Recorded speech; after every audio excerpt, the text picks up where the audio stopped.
Good morning, everyone. I hope everyone can hear me and see me. My name is Juvila Kropaite, and I would like to welcome everybody to the EU Clusters talk on bio-based products. And this is actually the first talk after the summer break. We will begin a new cycle until Christmas, so welcome to that. We are looking forward to discussing many interesting subjects with you. I have briefly mentioned what we are discussing today. I will expand on this a little, but let me first give you some context. Shortages in raw materials and the need to reduce the usage of fossil fuels draw our attention to bio-based materials to replace non-renewable fossil raw materials in European value chains. So potentially most products based on fossil fuels that are produced today could be made from biological material. And that shift is, as you all know, is very important to reach EU's climate targets described in the European Green Deal. So this is the context in which the European Cluster Collaboration Platform, on behalf of the European Commission, DG GROW, organizes this talk, EU Clusters Talk, Bio-Based Products, the Key to Climate Neutrality. So this is what we are going to discuss. And I will just remind you of what happens next of the agenda and all of the logistics that you have to know. We will hear some news from the European Cluster Collaboration Platform. We'll hear some practical examples from our own correspondent. We'll hear a talk on EU bioeconomy strategy, a progress report. So we'll hear from the European Commission, and then we'll have a panel debate. Representatives of 4 different clusters will present their views and we'll talk about their examples. So this will be a panel discussion followed by a funding opportunities and all of the logistical information that you will need to know. We'll do a short poll to find out which is the most convenient time for you to participate in these cluster talks. But this is all later after we have had the talk, after we have discussed everybody. And I will remind you of housekeeping rules in just a second. Do use the Q&A function to ask questions, and also the chat function to comment or to share links. Whenever you're not speaking, do mute your microphone, and whenever you do have to speak, unmute it. And also, if you want to be seen, do switch your video on as well. Raise your hand if you like to take the floor, and then unmute yourself, obviously. If you would like to be on video, please ask us to activate your camera. And please do note that this particular session is being recorded. So this is it. Do not forget to be active and to ask your questions and to participate. This way, this talk is the most useful to you, and then we know what you expect. And I think this way we can work really productively. So we will hear in a second some news from the European Cluster Collaboration Platform. And let me give the floor to Nina Hopman of the European Cluster Collaboration Platform. Nina, the floor is yours. Thank you so much. Thank you very much, Juvila, and welcome everybody to this EU Cluster Talks. We have some news to share from the European Cluster Collaboration Platform. First of all, we invite you warmly to attend the European Cluster Conference, which will take place in Prague on the 26th and 27th of September. And I think it's safe to say that this is one of the highlights in this year's calendar for the clusters. You will have the opportunity to attend high-level sessions and breakout sessions to discuss the green digital transition and how to increase our resilience. And you have the opportunity, of course, to network and to meet new people and to initiate new collaborations. You can register for the conference, and you can also register for the ECCP matchmaking event, which will take place in the morning of the 26th of September. So please follow the links in the chat for the registration.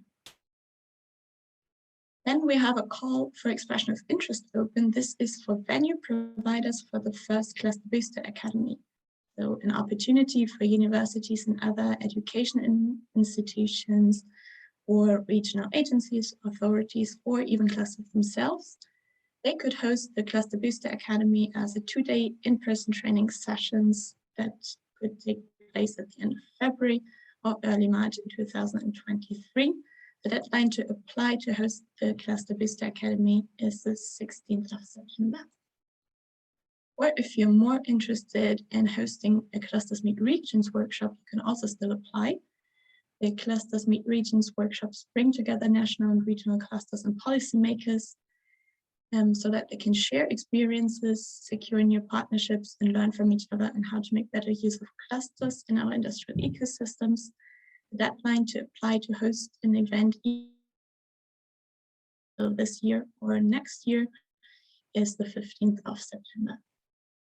I also want to remind you that the survey for solutions to disrupted supply chains is still open, so you can let us know whether you're experiencing any disruptions in supply chains and what your solutions are to build more supply chain resilience. You can answer the survey until the 19th of September. And last but not least, we are happy to announce that the Euroclusters were launched on the 1st of September. Euroclusters are cross-sectoral, interdisciplinary, and trans-European strategic initiatives of industry clusters and other economic actors. And overall, 30 Euroclusters were launched, 20 working on specific industrial ecosystems, while 10 work across several industrial ecosystems, joining altogether 171 partners from 23 countries together. And we're looking forward to learning more about the Euroclusters during the cluster conference and during the next weeks. That's all, and thank you. Back to you, Tuvile. Thank you so much, Nina, for sharing all of the news. As an introduction to dive into the topic of today, we will now have a look at the practical work of clusters in the field. And more specifically, we will now see a Finnish example. So please have a look at your screens.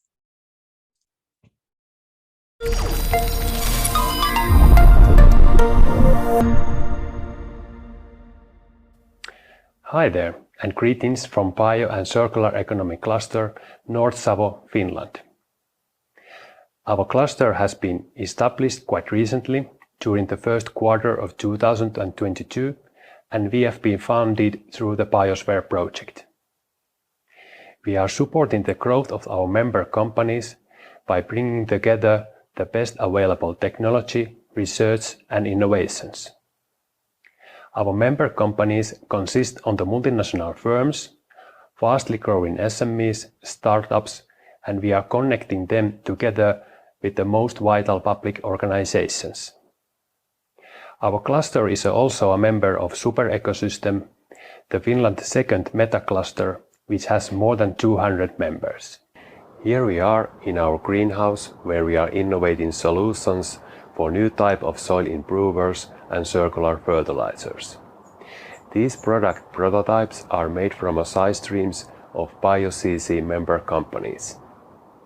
In order to make sure that our circular fertilizers are suitable for agriculture, we are performing tests and monitoring the results.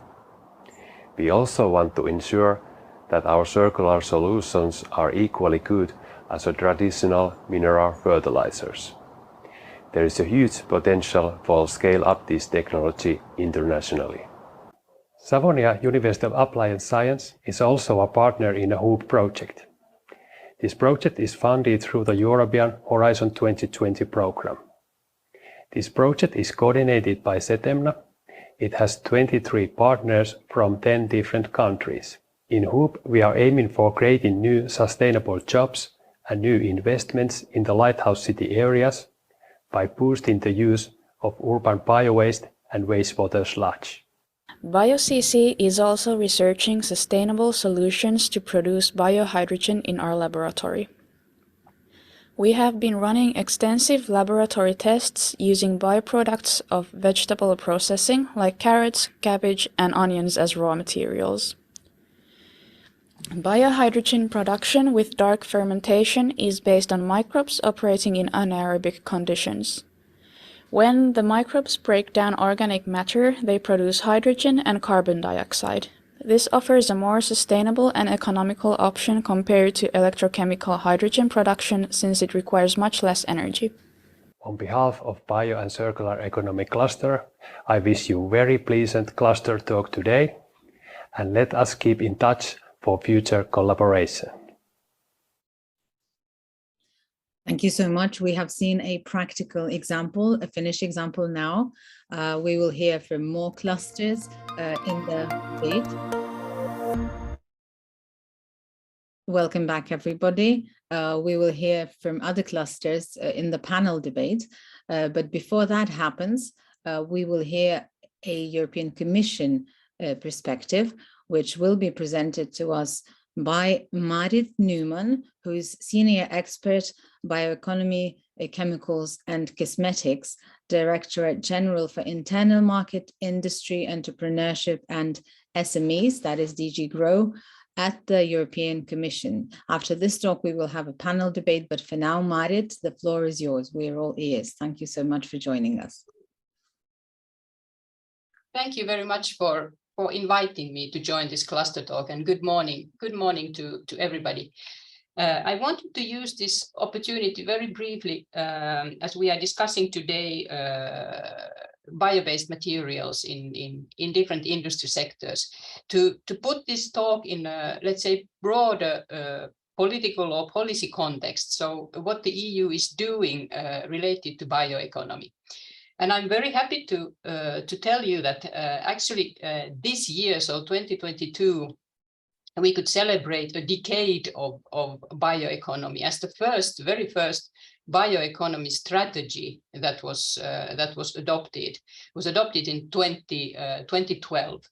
Then, of course, it was revised in 2018. And we had a very broad strategy, and then annexed to it or complemented to it, we also had an action plan. So that is the basis of all the different actions that we have on the bioeconomy. The definition of bioeconomy that we use in the strategy is extremely broad. So for us, the bioeconomy, it encompasses all sectors and also associated services that produce, use, process, distribute, or consume biological resources. And the bioeconomy strategy is also very broad in the sense that it covers all the three dimensions of sustainability. So we cover the environmental sustainability, economic sustainability, societal sustainability. So we want to have sustainable management of land and biological resources, sustainable value chains, and also social fairness in all these actions that we propose to implement, which are part of the bioeconomy strategy and its action plan. Bioeconomy, of course, is also very cross-sectoral. So the idea is that it's really mainstreamed in all different key policies at the EU level, but also, of course, in the member states, and that we seek all the time the coherence between these policies and also address the different trade-offs that come up. The bioeconomy strategy of 2018 has 5 broad objectives, big objectives. So food security, managing natural resources in a sustainable way, reducing dependence on non-renewable resources. Of course, climate change is a big objective, and also how to strengthen competitiveness and job creation in the European Union. And as you all know, of course, in 2019, a big and important strategy, the Green Deal strategy, was adopted. And here, of course, the bioeconomy strategy is really, and the bioeconomy as such is a major enabler of the green transition when we talk about industry. And of course, we are implementing the Green Deal from the industry point of view, taking into account the industrial strategy that we have. So how could we create the best possible conditions for the industry to get away from fossil resources and start to increasingly use, for example, in the production bio-based materials. And here we cover really all key industry ecosystems. We have energy-intensive industries, forest-based industries, tourism, textiles, and many other sectors that we are focusing on. And these, of course, will be discussed in the panel today. The 2018 strategy, of course, is already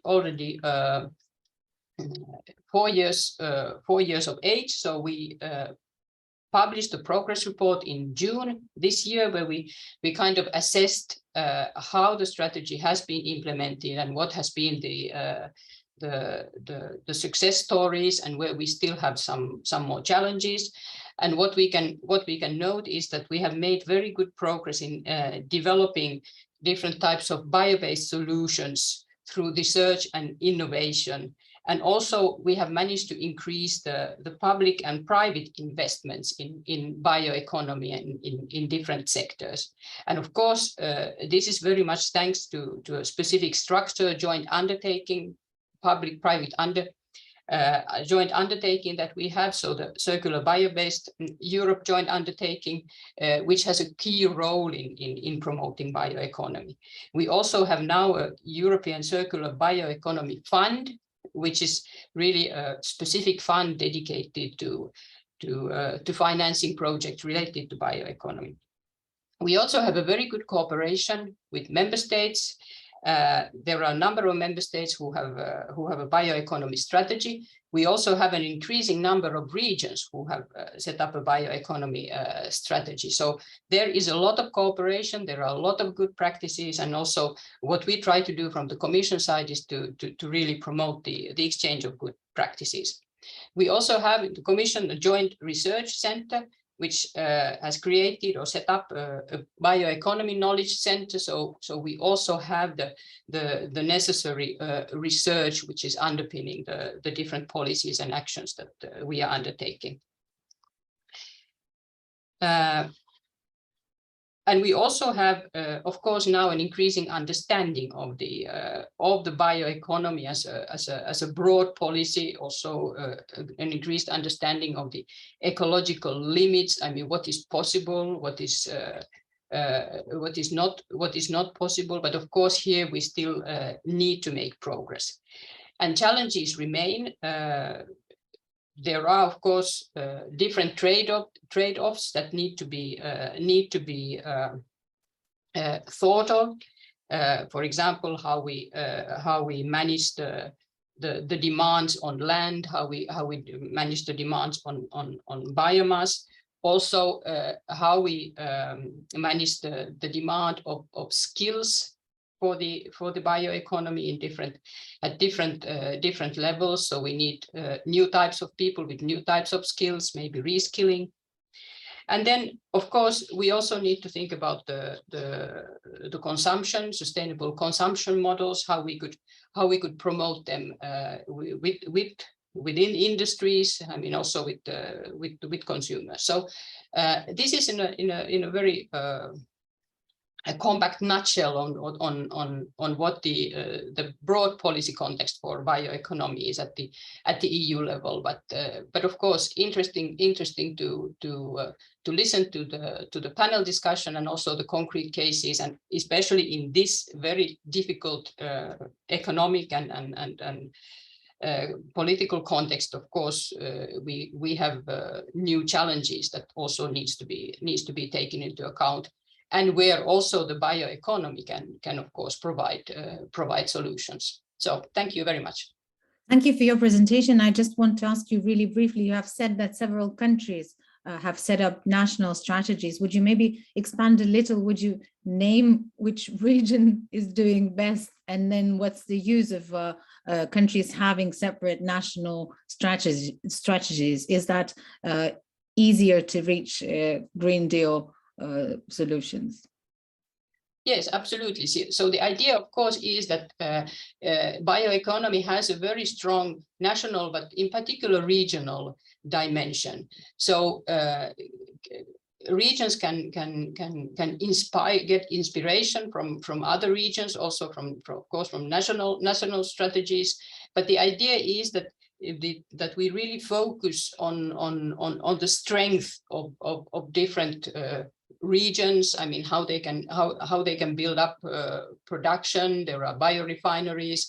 How the kind of bioeconomy can be embedded in the local ecosystems, economic ecosystems, social ecosystems. Also to increase the let's say the economic resilience and try to find solutions. And of course, I mean, it's all about cooperation between different stakeholders and different players. So it's extremely important, and this is also one of the objectives that we have, to involve really everybody in this in bioeconomy and in implementing the policy. So you need to have, of course, you need to have companies, you need to have academia, you need to have farmers, you need to have policymakers. So the list is really endless. And by cooperating at the regional level, national level, and then creating links between these different levels, that's of course the best way, because we can inspire each other, we can learn from each other. So it's a lot of exchanging good practices, bringing them forward, and that's really the let's say the most interesting, but also the most efficient way to promote bioeconomy. And on that note, I want to mention to everybody that you are staying with us for the panel debate, which is also good news, because the clusters can address their concerns.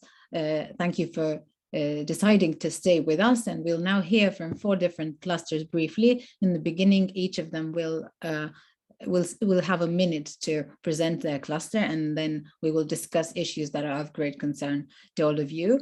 So first of all, I do also want to encourage everybody to send questions and comments. So thank you for doing that. And we will now discuss the overall potential and also good existing examples of biological materials that have already replaced non-renewable fossil raw materials. And also we'll see how much room there is for unused potential. So first of all, I would like to introduce Berenice Kamp, who is EU Project Manager Competitiveness at Competitiveness Cluster Xilo Futur. So Berenice, thank you for joining us and do have your minute of introduction. Thank you for the invitation. So good morning, everyone. My name is Berenice Kamp. I'm EU Project Manager for the cluster of Xilo Futur. Xilo Futur is a national innovation forest cluster for the forest-based sector in France, with our headquarters located in Bordeaux, southwest France. So we bring together around 300 members, which includes academia, of course, businesses, and essentially SMEs, startups, but also local authorities. As you can see on the slide, we cover the whole value chain of the sector. So what you can see on the slide, and I hope you can read it or see it, is a representation of how large the sector is of the forest-based sector. So we cover from the management of resources, which are the forests and trees. So you can see the tree nurseries and tree breeding. So basically our members are also working on the genetic selection of trees to make forests more resilient, for instance. But we also cover the forest management and exploitation, so which means we have among our members also public and private forest owners. And we cover also the education part, because we need people with skills to manage these natural resources. But also because it's not enough to have the resource, we have to cover also industries processing the resources. So that's what you can see in the middle. And on the right of the slide, you can see all the uses and applications we can have with the wood, even if it's not exhaustive, because it's very, very large, and especially through the innovation, we can cover more applications. But you can see some examples of use of wood, such as construction. So we have timber buildings, for instance, but also energy, packaging, pulp and paper industry, of course. And as I'm going to explain you later, innovation can develop much more applications, wood-based applications for bio-based products. Okay, thank you so much for your introduction. We move on to Katarina Bliklingova, who is director at Bioeconomy Cluster. Welcome, the floor is yours. Thank you very much, Živile. Good morning to everyone. Again, my name is Katarina Bliklingova. I'm representing Bioeconomy Cluster. We are located in Slovakia. We are a national level cluster that was established back in 2015. Actually, we have more than 100 partners, and we are focused mainly on agri-food, but with a horizontal focus on the bio-based solutions in these value chains and different other bio-based sectors. Our members are especially SMEs, mainly farmers and food producers, but we cover triple helix with representatives of universities, also education and research centers. We act at different levels. As you can see on the right-hand side, we are involved in different projects from different schemes, which means that we are very well established at international level. We are members of different working groups at European level, especially SCAR for bioeconomy and for agricultural knowledge and innovation systems.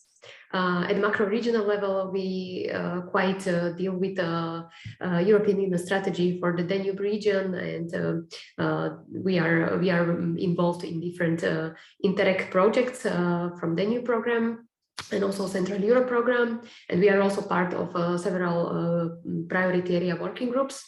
And at national level, of course, we work with other SMEs, we work with the policy. We heard today about the bioeconomy strategies. For now, Slovakia doesn't have any strategy, but we are still in a discussion with the ministry, which is willing, actually the Ministry of Agriculture, which is responsible for the preparation of a strategy and is really willing to have one. So we are here to provide our network of stakeholders to prepare really a good strategy and to move with the bioeconomy further on. So thank you very much. I'm looking forward to the panel discussion today. Thank you so much. I would like now to introduce Marta Macias Aragones, who is a consultant at the Technological Corporation of Andalusia, which is a CTA abbreviation, and it's a cluster as well, right, Marta? Yeah, exactly. But we are slightly different because we are a multi-sectorial innovation cluster. So we differ slightly from the traditional approach when the cluster focuses on just one sector. So in the center of the slide, you can see the 7 sectors we cover. We cover biotechnology, agri-food, construction, aerospace and process industry, energy and environment, tourism, and ICT. So we are also slightly different because we have our own funding scheme with private funds. So we provide financing to Andalusian companies so they can develop their innovation projects with the requirement that they have to subcontract the university. This way we boost the knowledge transfer between the public and the private side. So we are more than 170 companies. All of our members are private organizations. And aside from the traditional activities of a cluster, like supporting our members, we also provide consultancy services to the market. For example, we provide support for entrepreneurship programs development. We also support the academia in patents valorization, knowledge transfer, and that kind of stuff. And we also participate in international projects. On the one hand, European funded projects, and also international activity, especially in South America, where we cooperate in multilateral market projects. So on the left side, you can see our most relevant projects related to circular bioeconomy.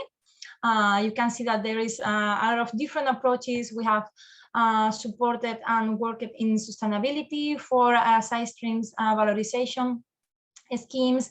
We have also been working in the development of digital innovation hubs, as a tool for supporting biomass mobilization, because in Andalusia, the south of Spain, where we are based, the biomass is really scattered all over the region. We have been working also with brand owners because they are a special actor in this bio-switch journey. Also with SMEs and startups in Empower Bio and supporting clusters also, so they can know how to better support these kind of companies. And then also in the education area and how to match which what the university is offering and what the companies are needing in this new circular bioeconomy framework that we are facing now. So this is us. Thank you. Thank you so much. Last but not least, we'll have Samuele Ambrosetti, who represents the Bio-Based Industries Consortium. The floor is yours. Thank you very much. Yes, I'm Samuele Ambrosetti. Good morning, everybody. I'm Programming and Innovation Manager at Bio-Based Industries Consortium. We are a Brussels-based European organization. Basically, you can think of us, if you will, as a sort of supercluster because we have over 200 industry members, 80% of them SMEs, and more or less the same number, 200 and counting, associate members, including universities, research centers, and local institutions, including 17 regional national clusters, one of them CTA, Marta's clusters, that I'm happy to see here. And our membership base covers basically all the sectors of the bioeconomy, from primary production, agri-forest, marine and aquatic, to processing, chemical industry, the biotech industry, and then the end users and brand owners. Interestingly, I think we also act as the private partner of the European Commission in the Circular Bio-Based Joint Undertaking, so we represent the whole of the bio-based industry in this partnership with the European Commission, which is financing research and innovation projects and has a budget of 1 billion public money from now to 2027. So it's useful to finance both smallish research projects and quite large pilot and flagship plans.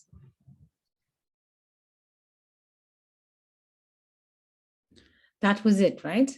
Thank you for your very brief and concentrated speech and your super cluster. Thank you so much. I will now want to raise this question to each of you. I'm sure that the good examples will come out as we speak, but I want to ask where and how can we replace non-renewable fossil raw materials with bio-based material products? I mean, how much of unused potential do you think there is in the sector you're working in? Berenice, let's start with you. So basically with wood, we can do many things. So basically we can replace many things with wood, and especially fossil fueled products. So especially by mobilizing the biomass, we were talking about it, I think it was Marta who mentioned it. We are also mobilizing forestry biomass, and by this pyrolysis, so this kind of burning process, we get this biochar, but also pyrolysis oil that can be used as a fuel for heating process. So it's already ongoing with the wood residues, I would say, to replace fossil fueled products, for instance, for heating or for producing energy. So that kind of things we already have on the market with wood.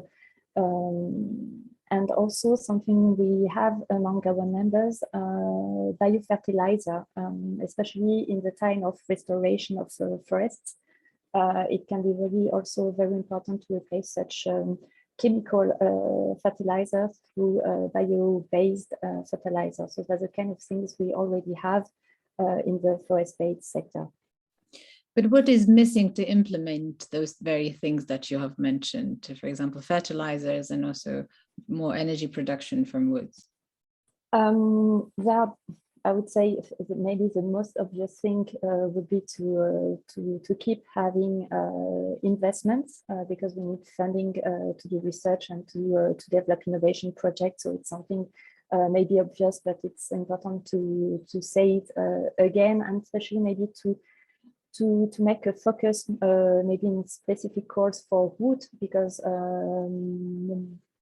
very often it's really among other products, but it could be also very interesting to get a focus on wood. It's already the case with this, for the construction, for instance, with this new Bauhaus principle from the European Commission to have a focus on wood. Could be nice to get this from our perspective. And something also we should keep in mind, especially when it comes to forests, because it's a natural resource.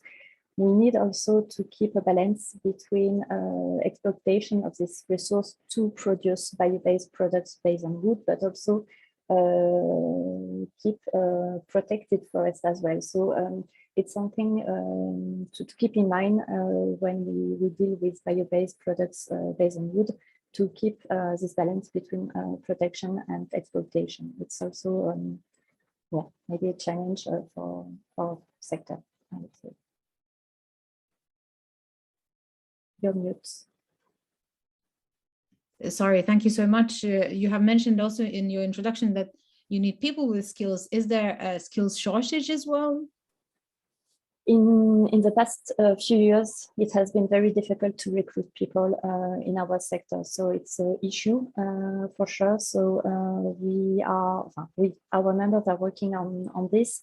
We have universities, but also engineering schools specifically for wood sciences engineering. So it's a real issue, not only for engineering part, but also for, as I said, the exploitation of forests. We need people with skills who can conduct machines as well for the exploitation of forests and so on. So it's an issue. And I know for sure that there are some Erasmus projects ongoing for the development of skills and also for the development of numerical skills, because the sector is also developing digital transition. So it's important also to have these new skills on the market, but it's a real issue for sure. Okay, thank you so much. Katarina, let's move with you and your challenges. Okay, I will start with what you mentioned in the beginning. Where is the potential for this solution to come up? I would say the potential is almost everywhere, especially in these times of challenges we are facing, like the drought, because we are working a lot with farmers, or with energy crisis, which means that we need alternative solutions almost everywhere to solve these challenges. Some aspects were just mentioned by Berenice, and I totally agree that what you need to replace these non-renewable fossil raw materials with a new innovative bio-based solution is, of course, money. Berenice just mentioned investment, because of course, all these solutions need some kind of a development, which is pretty expensive. You need researchers, you need scientists. Then, on the other hand, there is time, of course, because the development takes some time always. And of course, knowledge and people. As we are mainly working with agri-food companies, as you know, agriculture is still quite traditional sector, which doesn't mean that they are not innovative, not at all. We every day we can see different examples of innovation in, for example, in agriculture, but still they, I would say, have a problem with people. Especially with the young generation, which is not that attracted to become part of agriculture, or to go for primary production and to find job there. So this is, I would say, the main challenge. So we need to start with the young generation to teach them, to show them that agriculture is important, that bio-based solutions are getting on importance. So this is the key, I would say, and the biggest role also for the bio-based solution, I would say, or not the biggest, but a very important role is being played also by the startups, which bring these young people usually, they can come up with the new solutions, because they have really bright ideas, they are enthusiastic, and they are very often brave, and they can really bring something new. But do you have good examples of agriculture-based startups, or are you saying that there is room for that, but there hasn't been any? Yeah. Actually, we are working with the Slovak University of Agriculture here in Nitra, where we are located. And several startups have already been established there, for example, related to vertical farming, to different approaches in the food as well. And they are organizing different awards within EIT Food Hub, where they organize a session or pitching session where these startups can come with their ideas, and then they can get different prizes, usually money, but also mentoring. So this is a really also good incentive for the young people to establish a startup and to devote effort to different types of solutions. Okay, thank you so much for that. I think I can see Berenice raising her hand, right? Did you want to make a short comment? Very short. I totally agree with Katarina said regarding the using the startups to attract young people on the sector. That's totally true. We have a specific network of startups in our sector, La Woodtech, sorry.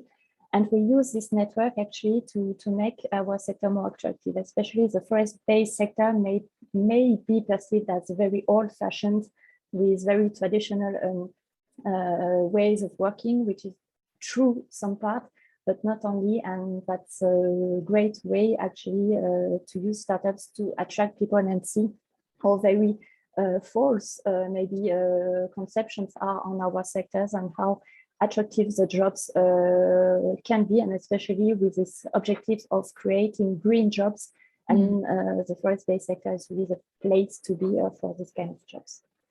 Thank you, Marta. The previous speakers have said that startups can be a good way to attract people to professions and fields which are not normally very attractive to young people. How about you? Are you facing the same problem, or are there other challenges and problems to do with raw materials? Yes, regarding the education and the lack of professional profiles and so on, as I mentioned during the presentation of CTA, there are 2 projects funded by BBI, your Biofuture, and Biobec that are really interesting for this field, because, for example, in your Biofuture, we mapped which are the capacities that the academia is building and which are the needs from the private sector. And we also provided some tools for, not only university students, but also students even in high school. So you can motivate the young generation to get into the bioeconomy sector, circular bioeconomy, telling them that there is a lot of opportunities there for professional development. So from CTA side and from Andalusia, what we have learned is that in general, in Europe, I think that we have a lot of knowledge regarding process development, cascading approaches, new biorefinery concepts, and so on. But I think that the main challenges are both at the beginning and at the end of the value chain. So at the beginning, for example, biomass mobilization, in our case, Andalusia is a really large region. So we have a lot of biomass, but this biomass is scattered over the region, rural and coastal areas. So when it comes to planning, for example, a biorefinery, you have to think, okay, will I have all the necessary biomass to make this business profitable? Because it's sometimes hard to gather biomass from different locations and make the business profitable at the end. And at the end of the value chain, I think that there is a lot to do from this issue of replacing products with bioproducts. For example, in the agri-food sector, we have members that have explored biopackaging, but then the consumer is not satisfied because, for example, the color is different or the transparency is not the same. So there is something to do there about educating consumers and telling them that the difference is not bad. The product is going to be the same, have the same quality, and it's going to be good enough. For example, in the aerospace sector, some of our members are exploring replacing coating for biocoating, but the regulations for coatings are really, really strict. So there is even a knowledge gap there about which are the regulations to be met by biocoatings.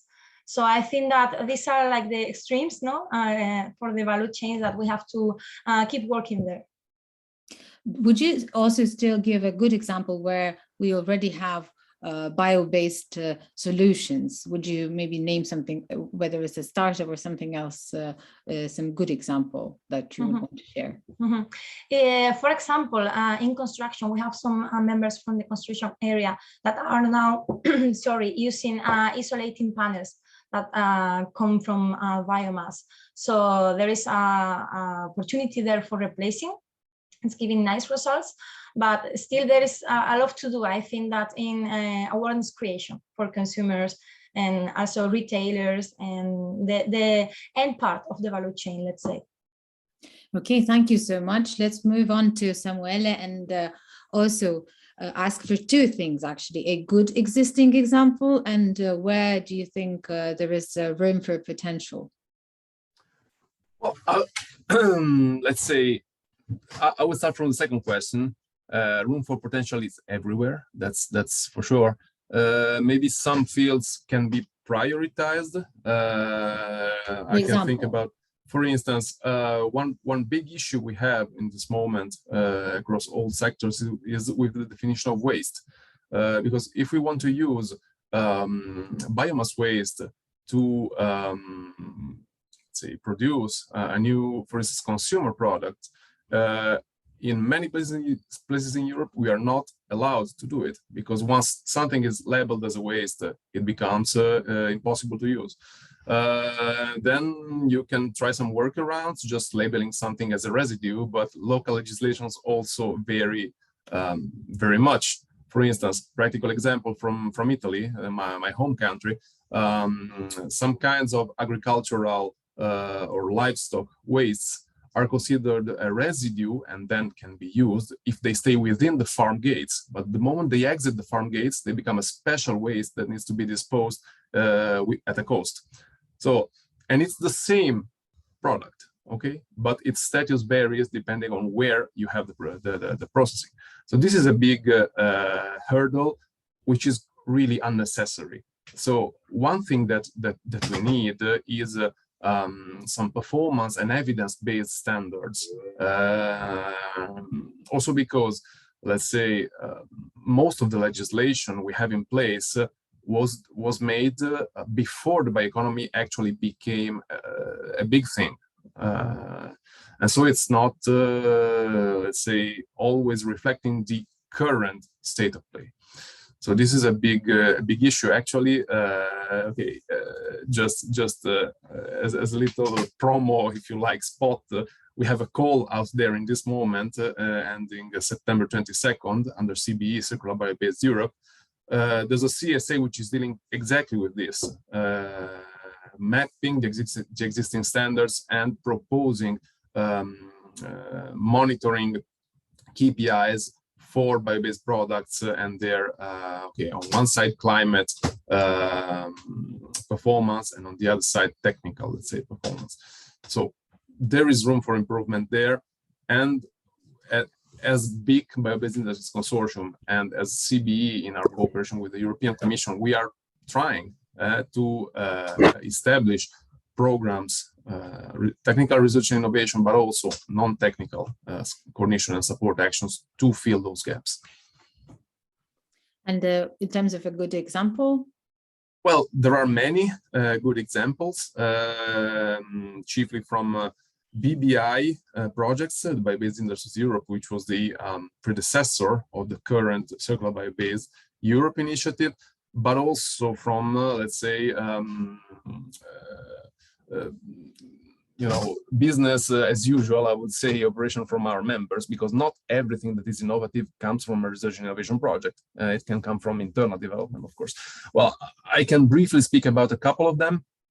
There's one that is particularly interesting. It's named after Biochem. The coordinate, it's a flagship project located in France. They just built the flagship plant, I think, late last year, and they're now in starting the operation. And it's nice because the coordinator is actually an SME from a cluster, from regional cluster. And what they are doing is they are building on the existing agricultural value chains of their region, in particular sugar production, but also other related value chains, and using the co-products from those agricultural value chains as feedstock to produce organic acids and also fertilizers and soil improvers. So there's also this circular part that gets back to the farmers. They have calculated an 81 decrease of carbon footprint compared to fossil-based alternatives, and the impact on the local economy will be 60 direct jobs and as much as 200 indirect jobs, from the companies around them. So I think this is a good example of how an innovation project co-funded by public money can create a leverage effect and really have an impact on society, on the environment, on local economy. Thank you so much for this specific example. I want to see if Marit is still with us, and I would like to ask her to address some of these issues. For example, the one to do with the legislative stuff. You are still with us, right, Marit? I just want to briefly summarize. Most of the clusters have said that there are issues with money, or at least room where money could be potentially used. There's also a skills shortage issue, the fact that some sectors like forests or agriculture in general are not that attractive to young people. And also Samuele has mentioned that if you want to use biomass waste, you're not able to do it in most places in Europe. And he mentioned the specific example where when waste becomes, it's the same product, but it has a different status once it leaves the ground. And legislation was made before bioeconomy became big, he's saying. So would you maybe react to these points? Thank you so much. Yes, thank you very much, Zivilia, and thank you also for all the presentations and comments, and it's really wonderful. It's really wonderful to listen in such a short time frame. You could really put the finger on the key issues that are also part, of course, of the bioeconomy strategy, but that really kind of you could single out. So completely agree with you on the importance of investments, of course, and I'm thinking that here, of course, the joint undertaking has done a really great job. But it's not only, of course, the EU money. The idea is that we should really mobilize the EU funds, but also of course all the other funding sources to support bioeconomy. So that's an important question. Skills. Of course, I mean, skills is a big issue everywhere across the industry, and we have, of course, at the EU level, we have strategies to promote skills, the reskilling and what we call upskilling. So it's very high on the agenda. And I would think that I mean, young people were mentioned. The awareness. I think that's really should be a priority across all the activities that we are doing. That we really, I mean, we go to schools. We go to universities, and that there are these exchanges to explain what bioeconomy is. And I'm very happy to say that we set up at the in June this year, a network of young bioeconomy ambassadors. So we selected across the European Union 15 young people representing very different, coming from very different backgrounds. I mean, academia, but they're also entrepreneurs, already researchers. So a network of young ambassadors, young people who are committed to explain to everybody what the bioeconomy is, what it means. Really, I mean, be in touch and network with across the Europe and be the kind of ambassadors of bioeconomy. So this is a task or a mandate that we're giving to them for 2 years. So we really want to involve them in all our activities, and I think this is an important network because young people, of course, are key. And then I would also like to mention that we are organizing a conference a conference on bioeconomy in the beginning of October, on the 6th and 7th of October.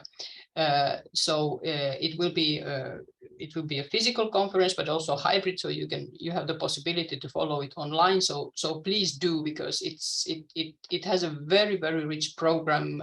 We also involve, of course, the new young bioeconomy ambassadors in preparing that conference and involving them. So please do also join that conference in the beginning of October. Then still on the awareness raising, I think it's a lot for consumers, as you were also saying, that we need to kind of also educate consumers. I think, Marta, you said that. And then the last but not least, the legislation. I mean, how the legislation could support new innovative solutions. I mean, this is of course a key question, and this relates very much to what Samuel was saying on the possibility to use waste. I mean, it's a question related to legislation, but it's also on standardization. So all these issues, of course, we are reflecting upon, and it's extremely important that we get this feedback on the obstacles that hinder the full development of bioeconomy and the possibility to use these bio-based materials. So very good feedback, and all these, of course, are addressed. Thank you.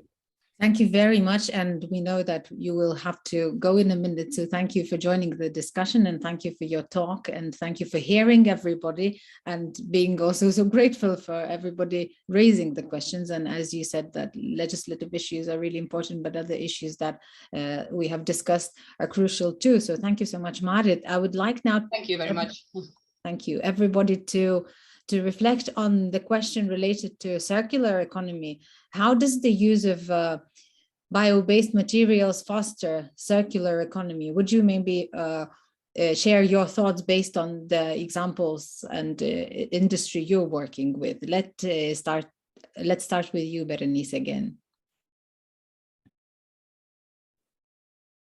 So basically, theoretically, the forest-based sector is almost a zero waste sector. So basically, we can use all the forestry residues. So in this way, it contributes to this circularity in the sector, but also there is a strong focus in the past years for when we use wood to think of reuse, recycling of wood. So it's really included nowadays in the applications and innovations we do when we use wood.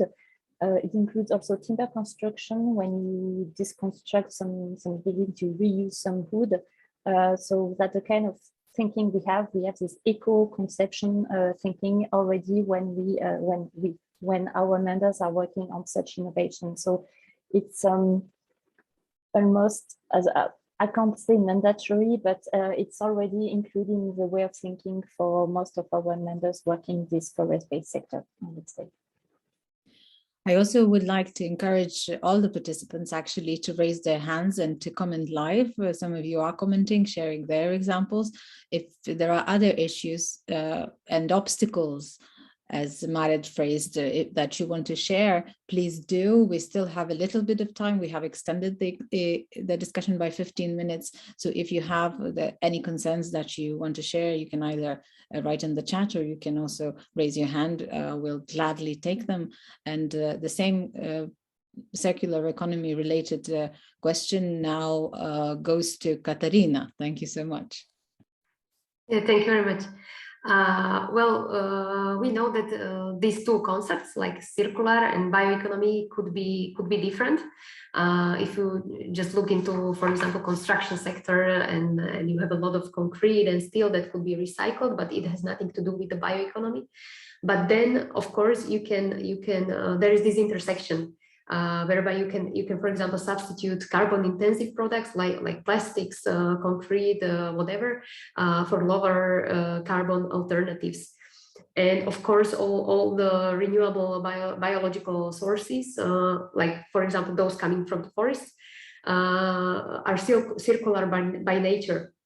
of course, if these are managed sustainably. And we can find several examples in here, for example, from the forestry and wood sector, like really highly innovative, like nanocellulose, which is might be, I would think, even stronger than steel, but which is much lighter. So here I would find the intersection between the two concepts, like circular and bioeconomy. Yeah, and these both definitely come together, but we still have to find more examples of these and apply it in practice. For example, Samuela mentioned these problems with waste. I think this is also in the interconnection of circularity and bioeconomy. So the examples are many, but yeah, it's still about the awareness that we are talking about, and about showing the examples even to the companies, which sometimes might not be aware that there are these options and possibilities, and then that they can turn their production into more circular and more bio. So this project, for example, from the Horizon 2020 or Horizon Europe are really really good, provide very good examples, and if they even involve practice, it's even better. Thank you, Katarina. We have a very good question from Andreas. I will read it out. Parallel to supporting young people, next generations, also honest and comprehensible life cycle cost analysis would be needed to show advantages and be more competitive to fossil materials, as the young people are strongly thinking on environmental issues for the future. What is done to support that? That is a question that could be also answered by the Commission, but we no longer have Marit, I think. Would anyone want to take that? Any one of you? Samuele, thank you. I can perhaps expand a little bit on that, because I think this is a very good point. It's a very relevant point, and we as BIC, we are advocating for this kind of reasoning. The thing is, if we take, for example, plastics or any actually fossil-based mass consumer product, they've been around for 100 years. Their value chains are optimized, and so they are low-cost materials most of the time. While the bio-based alternatives are surfacing now and have a very short history, their value chains maybe are not as optimized, the processes are more expensive, and so the product itself is more expensive most of the times. And this has an impact both in B2B and B2C. So especially in this period of economic crisis, I can see that consumers may be, let's say, less willing to spend more for a more sustainable product, because simply they don't have the money to. I mean, this is something that everybody can relate to, right? We all do our economic accounts at the end of the month. And so one thing that I like to repeat over and over is that if we want to really realize this kind of transition, it cannot be something that you have to be able to afford, right? You can't be penalized with a higher cost for doing the right thing. You should be incentivized to do the right thing and choose more sustainable alternatives. And so, of course, this is not trivial because the economics are going the other direction. But I mean, it can probably be done with some kind of incentives, with some kind of different tax treatment for circular and sustainable products. And one big issue is that in NACE classification of economic activities, the bio-based and the fossil-based products fall under the same category, because of course the classification is made on the product and does not take into account the way it was made. So we have all these different pieces of the puzzle that sometimes do not go in the same direction. There's a strong need for harmonization and standardization from my point of view. But at least, let's say, at least it seems that we have the targets right. We know that we want to go in a certain direction. We still don't know how to get there, or maybe we know, but the tools are not in place yet. These are very important points that you are mentioning. Thank you so much. Harmonization, standardization is needed. We have the same targets, but the ways to get there are still to be discussed. And also Samuele has mentioned that maybe different initiatives, incentives and tax treatments are necessary. Would you agree with that, Marta? Yes, I think that there are several areas where there is a lot of work to do. For example, in the BioSwitch project, where we were working with brand owners in order to support their transition from fossil-based to bio-based products, we were exploring incentives that might be needed from their side, and also all the fears, because there are a lot of myths, a lot of pre-ideas that brand owners or people may have about jumping into this change from fossil to bio-based. There are several publications that are really interesting. Maybe I will post them later in the chat so you can know more about which are these incentives that might be needed from brand owners. And also in this BioSwitch project, we developed a set of tools that were targeting brand owners in order to support them on how to communicate the benefits from bio-based products to consumer, because sometimes the language is not the same. You as a brand owner, you are talking about, for example, CO2 emissions or things like that, but as a consumer, you are not understanding what 10 kilograms of CO2 or 100 kilograms of CO2. Of course, you know that the more is worse, but there is a need for using another kind of language when you are targeting consumers and communicating environmental sustainability concepts. You're muted, Sibyl. Microphone is back on. Sorry for that. There is a question. I don't know if anyone will be able to take that, but maybe you have examples with Ukrainians working for your projects. There is a question from Yuri. What are the opportunities for Ukrainian universities to participate in such projects, given the difficulties caused by Russia's war against Ukraine, as well as the fact that Ukraine is not a member of the EU yet? Samuel is saying that Ukraine can participate in Horizon Europe, right? Would you want to elaborate for a couple? Yes. After okay, we know the situation with we all know what's going on, right? In Ukraine.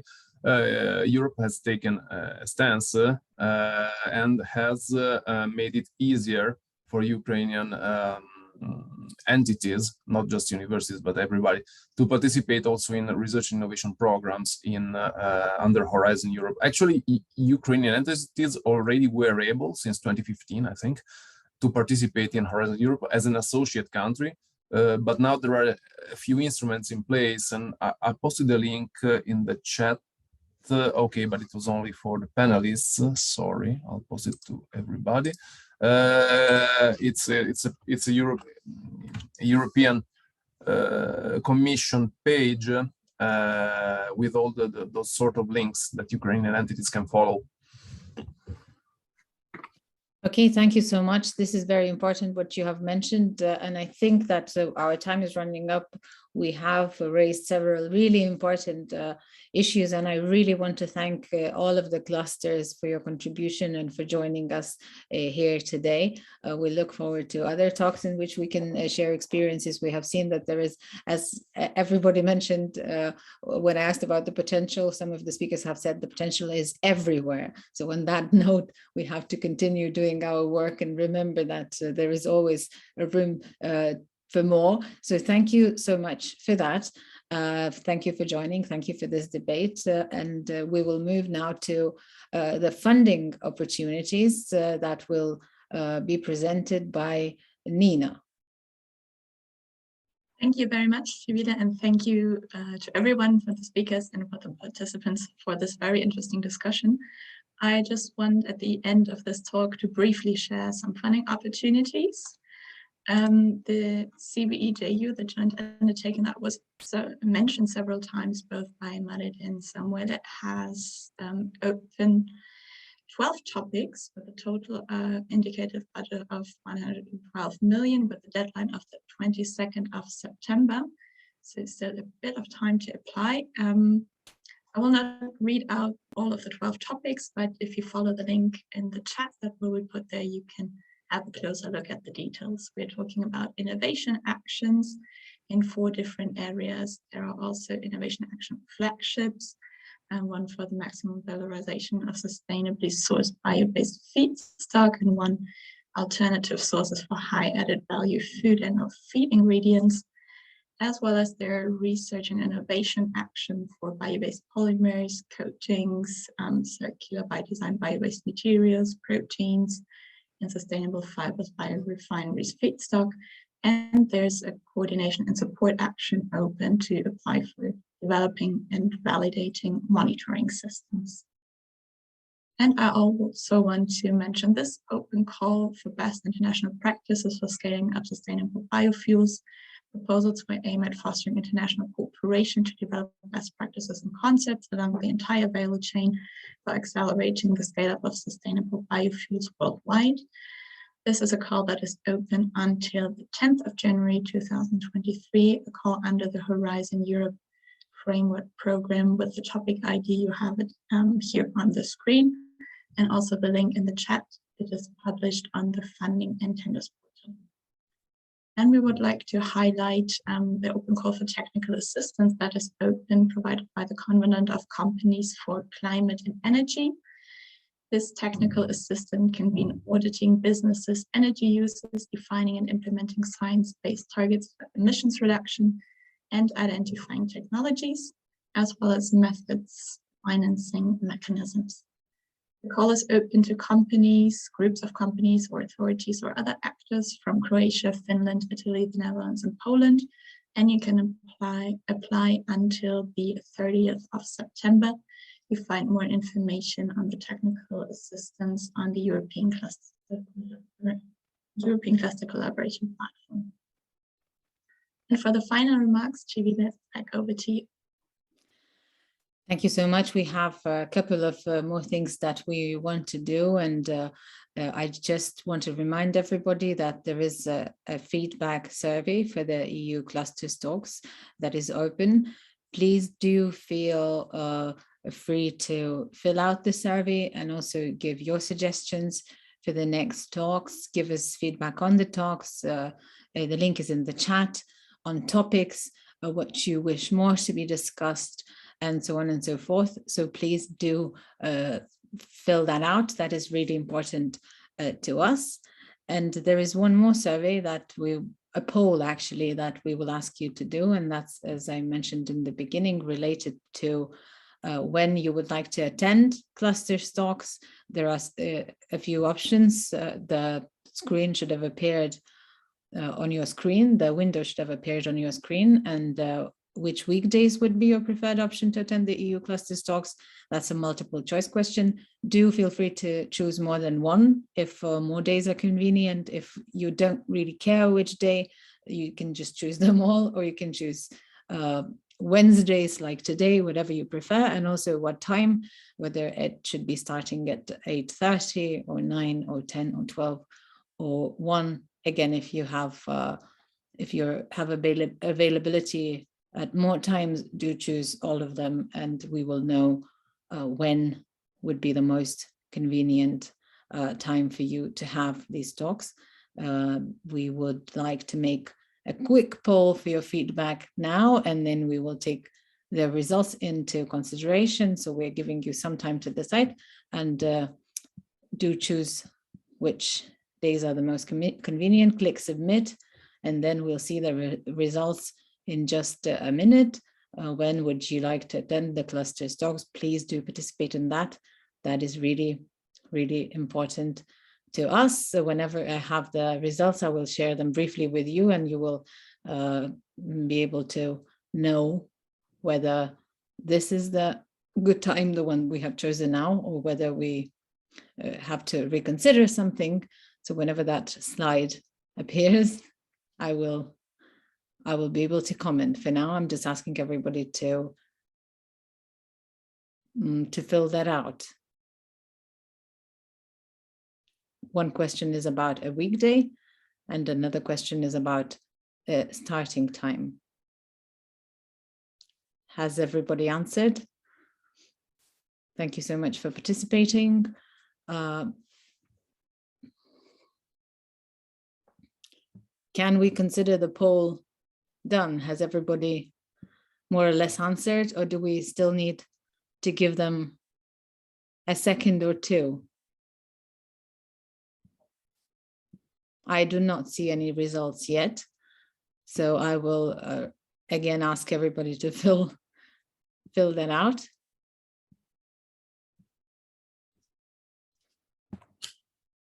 Yes, thank you so much. Thank you everybody for participating. Most of the people prefer to be this time 8:30 to 9:30, and actually most of the people prefer this to be Wednesdays.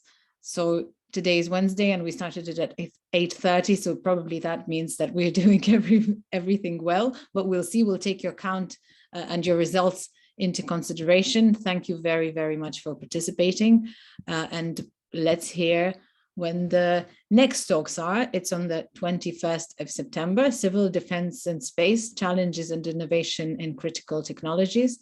5th of October, please join us on European Cluster Conference, Results and Visions for the Future of Clusters.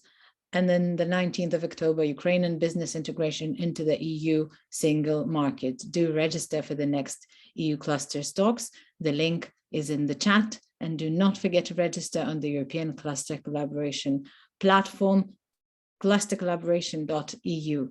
Thank you so much for today. Thank you for participating. Thank you for asking your questions. Thank you for the discussion, and have a great day, everybody. See you next time.